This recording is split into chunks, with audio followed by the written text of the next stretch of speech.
Hello. This will be the final video in my British history series, so I apologize. It will be a little bit longer. Prime Minister Tony Blair continued his hallmark erosion of civil liberties with the passage of the Identity Cards Act of 2006, which created new mandatory national IDs with their related biometric database, something which proved to be grossly unpopular.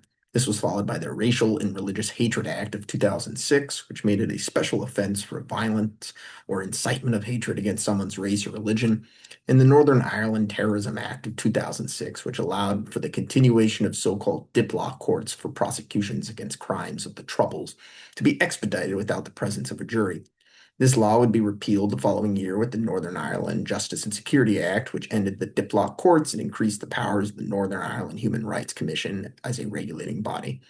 The UK's second deadliest terrorist attack after the Lockerbie bombing occurred on July 7, 2006, when Islamic jihadists detonated suicide bombs on the tube, killing 52 people in an event that became known as the 7/7 bombing. In response, Blair passed the Terrorism Act of 2006, which increased the allowable period for warrantless detention up to 2 weeks. The Immigration, Asylum, and Nationality Act of 2006 mandated that only human rights abuse cases could be appealed in asylum cases, as well as the collection of biometric data from all asylum seekers, and created the Asylum and Immigration Tribunal and Special Immigration Appeals Commission to handle such asylum cases. While Blair had largely managed to avoid the image of public corruption during his administration, the discovery and disclosure of the Al Yamama arms deal would tarnish this aspect of his reputation. Since 1985, the British defense contractor BAE Systems maintained the largest weapons export contract in the world in a deal with Saudi Arabia, which resultingly employed 5,000 highly skilled British workers across the Arabian Peninsula. In 2006, U.S. courts opened a corruption scandal against BAE, accusing them of bribing the Saudi royal family with weapons and unprecedented access to British royal facilities in exchange for a minimum of 600,000 barrels of Saudi crude to be delivered to the UK daily. The harsh treatment by U.S. institutions against their supposed closest allies made Blair's unrepentant sucking up to George W. Bush all the more jarring. During a formal event after a hot mic picked up Bush addressing Blair with the very informal "Yo, Blair," the British media began accusing him of being an American puppet.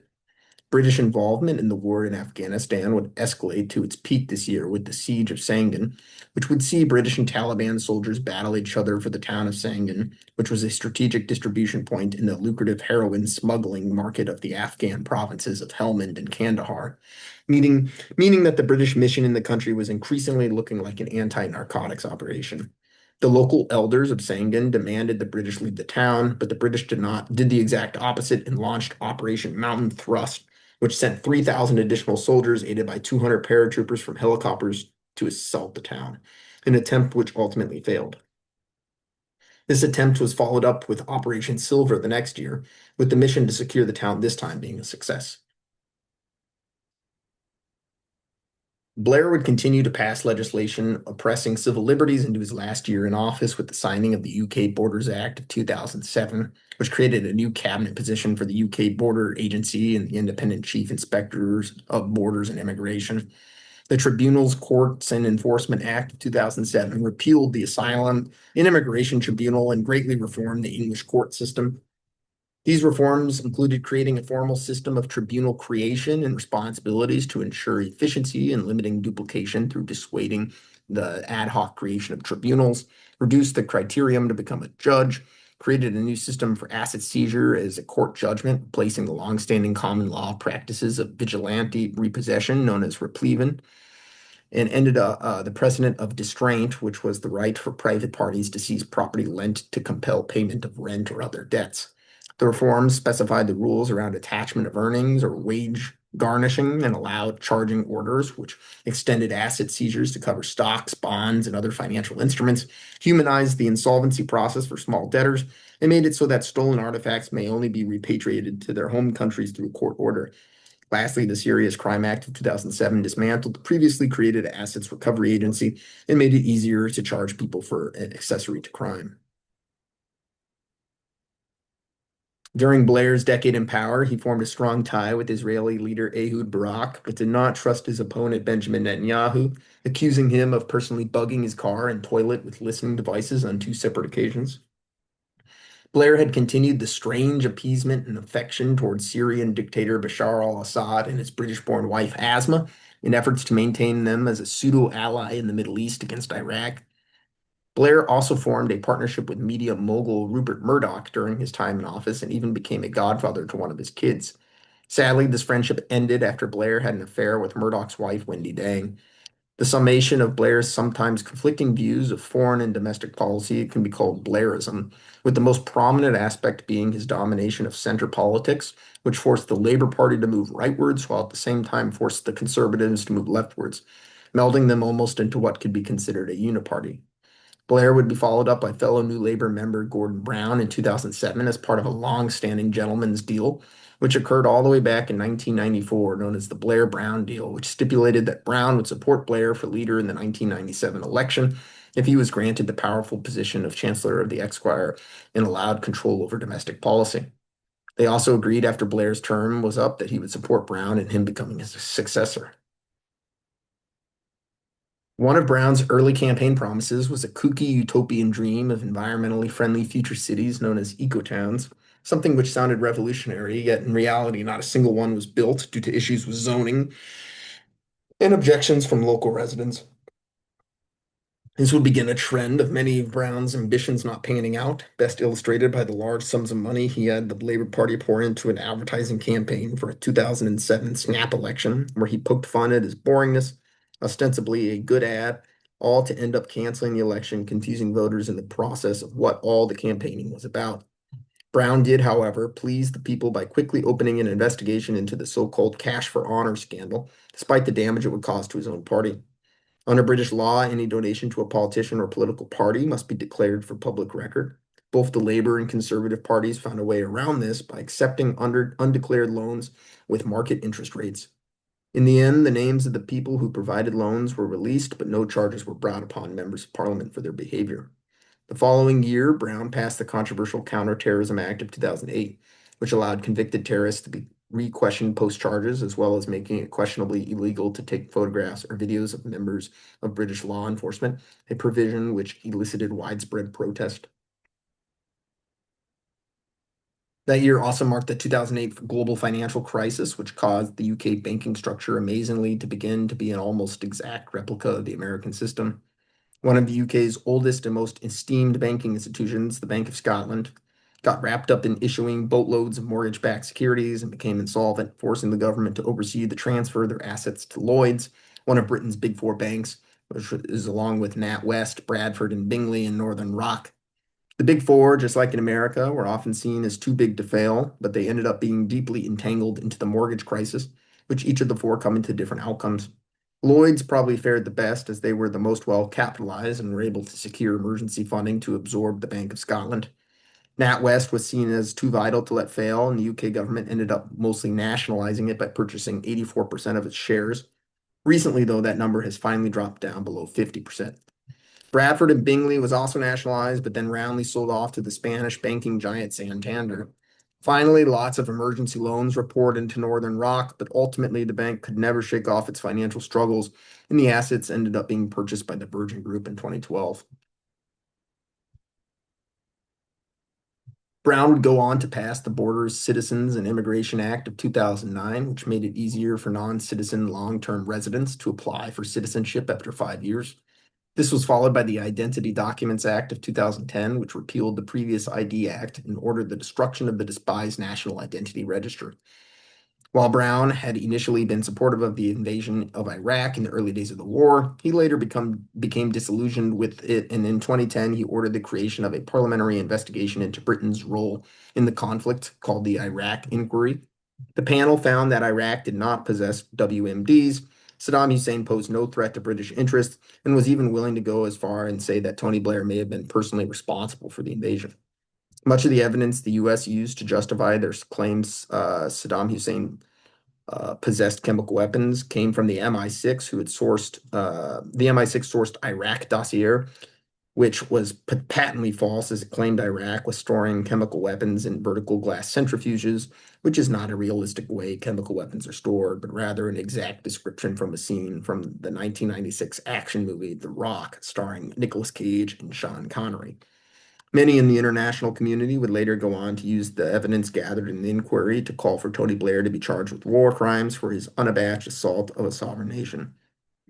Despite Brown's efforts at rolling back some of the most draconian New Labor policies and promoting a more open and honest government, the public was beginning to feel fatigued, and in 2010, Prime Minister Gordon Brown was defeated and was followed by conservative David Cameron, who led a conservative Liberal Democrat coalition, with the latter being a reincarnation of the once dominant Liberal Party. Cameron began his administration with the introduction of a series of reforms, including the reintroduction of a pupil premium to be awarded for economically disadvantaged children studying in the UK's public schools to ensure they received an adequate lunch. Further reforms were attempted when the UK chose to hold a public referendum on moving the existing voting system known as first past the post to be that of a ranked choice system, a system that theoretically should allow more voters to end up with a candidate that they are at least somewhat supportive of. The complexity of the ranked choice system ultimately led to the referendum failing by a 40-point margin. By March of 2011, it became evident that to the British that their long-standing adversary Libya, under the leadership of Muammar Gaddafi, was collapsing into a civil war. While Gaddafi had briefly become a hero to the West for agreeing to hand over WMDs Libya did not possess in order to make the Iraqi invasion seem less in vain, the opportunity to topple him and replace him with a Western-aligned government proved to be too tantalizing, and along with the US, the UK launched Operation Elemi, which would see the deployment of naval and air assets in order to enforce a no-fly zone over the country, something which only hindered Gaddafi's forces as the rebels had no functioning air force. The brief intervention proved to be successful, and the British were delighted at the news that Gaddafi had been killed by rebels who had sodomized him with a bayonet. From the outside of Cameron's administration, he made it clear that his primary goal would be to introduce austerity measures to get the UK's budget deficit back in check following the financial crisis in years of international adventurism. The principal piece of legislation passed to achieve this was the Welfare Reform Act of 2012, which consolidated the UK's many welfare programs into one centralized program called the Universal Credit, which would award recipients an amount that is determined based on the individual's income and obligations. The next major referendum landed on the ballot in 2012, which asked residents of Scotland the existential question of whether or not to leave the UK. Under the banner of Better Together, the pro-unionist forces were able to defeat the referendum with 55% of the vote, maintain the status quo of the union. The string of referendums continued with the Falkland Islands referendum of 2013, which asked 3,600 residents of the islands whether they wanted to maintain their place in the kingdom, which resulted in an astounding 99.8% in favor of maintaining. In 2014, the British forces launched Operation Shader as part of an international coalition in response to the rise of ISIS, with a focus on heavy airstrikes to expel the insurgents from Iraq and Syria. Cameron's time as MP would be concluded with the consequential Brexit referendum of 2016, where British voters shocked the world by voting to leave the European Union to maintain British sovereignty. The shock of the outcome and the unknowns of the impending changes to national strategy, Cameron stepped down as Prime Minister and was followed by fellow Conservative Theresa May. May right away attempted to project unity and strength by adopting the slogan strong and stable, something which was roundly mocked in light of the perceived decline in British power. In her first year in office, MI5 was able to successfully foil an assassination plot against May by impersonating illicit weapons suppliers. The perpetrator's name was Naimir Rahman, a 20-year-old at the time hailing from Birmingham. He was kicked out of the family home after a stint of troubling behavior, leading him to become homeless on the streets. From there, he was radicalized by his Islamist uncle and was recruited to fight for ISIS in Syria. After Rahman's uncle was killed in a drone strike, he vowed to return to the UK to exact his revenge for the country's involvement in the war, choosing to settle in London. He was arrested in 2017 by local authorities after sending nude photos to underage girls, but he was released and thereafter monitored by intelligence services due to the discovery of extremist materials on his phone. May also made good on her campaign to promise to respect the voters' wishes regarding Brexit, leading her to sign Article 50 of the Treaty of Lisbon, the founding treaty of the EU, being the first nation to exercise the exit clause, formally kicking off negotiations. May also agreed to launch the first government inquiry into a quiet national scandal that occurred from 1970s to the 1990s, which erupted into the mainstream. The scandal surrounded the National Health Service's acquisition of blood from the United States, which at the time was suffering an HIV breakout with no known cure. Ultimately, 30,000 British patients were infected with HIV and hepatitis, with 10% of the cases resulting in death. The inquiry brought to light the destruction of key evidence in the NHS and severely damaged the once beloved institution's reputation with the public. The following year, May signed the European Union Withdrawal Act of 2018, which created a new category of law, retained EU laws, which would adopt chosen EU regulations deemed beneficial rather than retiring. Also that year, Russian KGB agents attempted to assassinate a Russian double agent Sergei Skripal and his daughter Yulia, who were working with MI6 using the highly lethal neurotoxin Novichok. The Skripals were able to survive the attempt, and as a result, the UK retaliated by expelling Russian diplomats stationed in the country. In her last year in office, May attempted to get a formal piece of legislation addressing Brexit passed, but her efforts failed in the House of Commons, leading to her resignation and replacement with fellow Conservative Boris Johnson in 2019. Johnson made it a cornerstone of his campaign to implement Brexit, promising to move forward with or without a deal with the EU. As part of this push, Johnson made clear his intention to remove a Brexit provision known as the Irish backstop, which would have kept Northern Ireland largely within the EU market to avoid a rigid border between the Republic of Ireland, which would undoubtedly introduce friction to trade. Johnson then attempted to pass the bill in its current unpopular form by asking Elizabeth II to suspend Parliament while out of session, something which caused a major uproar since it was historically up to the monarch exclusively to determine when to suspend Parliament, which would normally result in the Prime Minister being ousted. The strategy used by Johnson was deemed illegal by the courts and thrown out. Ultimately, he would have to compromise on the details of Irish trade by accepting the Northern Ireland Protocol, which would allow the customs border to remain free and open between Northern and Republican Ireland, and alternatively set up a new customs border over the water between the two islands, allowing a final Brexit deal to be signed the following year. Following China's implementation of a new anti-free speech draconian laws towards Hong Kong, Johnson announced that Hong Kongers would receive preferential status if they chose to move to the UK, of which 180,000 chose to make the journey. The trajectory of Johnson's administration was upended with the sudden outbreak of the COVID-19 pandemic. In response to the virus, he passed the Health Protection Regulations of 2020 Act, which restricted movement of British citizens and public gatherings to try to stem the spread of the disease. National buy-in to the loss of civil liberties was tested when a member of Johnson's cabinet, Dominic Cummings, decided to take a vacation with his family during the lockdown, despite displaying COVID symptoms. Johnson refused to oust Cummings, leading to a bump in his disapproval rating. This was further compounded the following year when Johnson himself got wrapped up in the so-called Partygate scandal, where he was accused of hosting a cocktail party at the Prime Minister's residence at 10 Downing Street against social distancing orders. Johnson would end up contracting COVID himself, something which landed him in the hospital in critical condition while being on a respirator.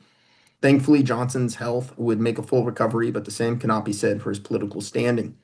In 2021, Johnson was able to claim a small victory with the announcement of a new alliance between the US, UK, and Australia, known as AUKUS, which would partner up to jointly develop a new fleet of nuclear submarines, something which greatly angered France, who had previously agreed to supply Australia with their own domestic subs. The following year, Parliament passed the Dissolution and Calling a Parliament Act of 2022, which reprimanded Johnson by recodifying the monarch's role in suspending Parliament. Additionally, the Animal Welfare Act of 2022 was passed, which for the first time recognized animals as sentient beings with a certain level of inalienable rights. By September of 2022, the many scandals which plagued Johnson caught up to him, and he was forced to resign, being followed by fellow conservative Liz Truss.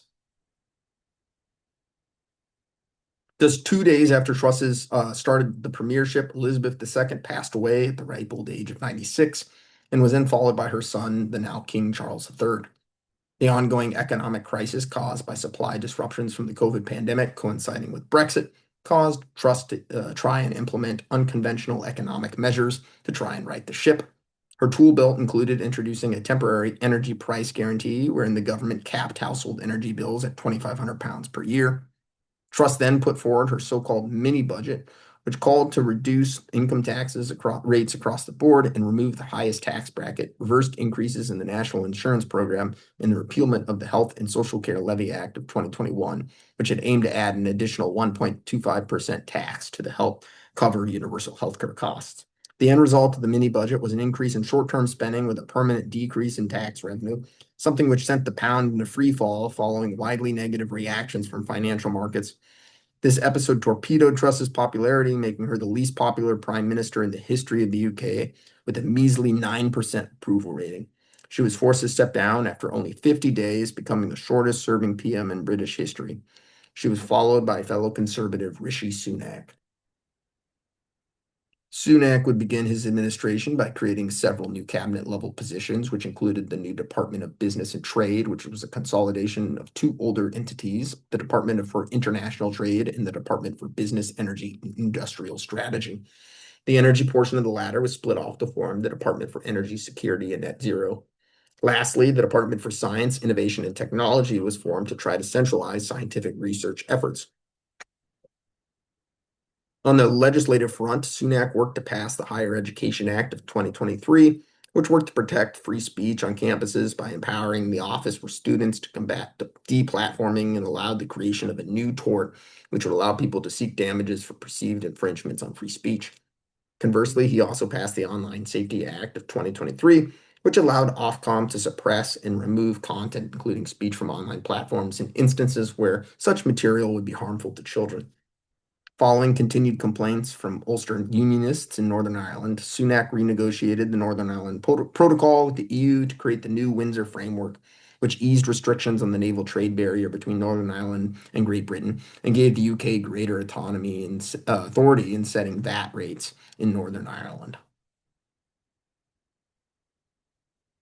Sunak also pushed to implement the Rwanda Asylum Plan, a controversial crackpot idea to export the UK's illegal immigrants to a third country, in this case Rwanda. The plan received widespread criticism from within the EU, which resulted in Sunak passing the Rwanda Safety Act of 2024 to try to appease their concerns by guaranteeing certain civil liberties to migrants interned in Rwanda, allowing the bill to pass. Sunak followed this with another controversial decision to reinstate military conscription for British men in reaction to the increased hostilities in Europe. These series of unpopular bills caused the public to view Sunak as ineffective, and he was forced to step down and being followed by Labour's Keir Starmer, bringing the end to a 14-year-long chapter of continual conservative governance. Right away, Starmer began to distinguish himself from his predecessor by immediately repealing the Rwanda asylum scheme. Alternatively, he established the Border Security Command to help guard Britain's borders in response to increases in illegal migrant crossings by sea.